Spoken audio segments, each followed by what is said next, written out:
2000-yilgacha O'zbekistonda 6000 ta kutubxona bo'lgan. Hozir 250 ta saqlanib qoldi.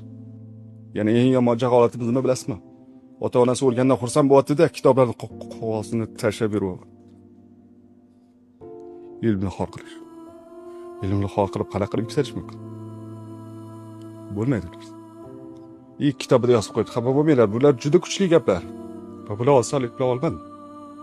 Qog'ozning narxini oshganini tualet qog'ozidan bilgan insonlar o'ylayvering, ular qayeri bilan o'ylashini. Nima millatga aylandi? Kitob sotib o'tiraman-da, qarang. Bir kuni 30 ming so'mlik kitob sotdim. 30 ming. Mana agar baklashga tersam ko'proq pul topaman. Vagonga chiqsam ko'proq pul topaman.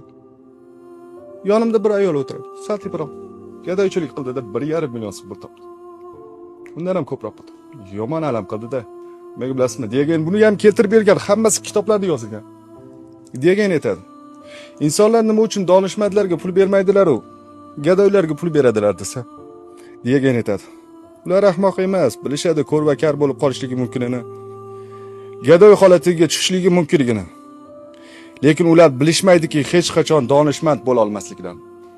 Donishmandliklar ularga berishmaydi.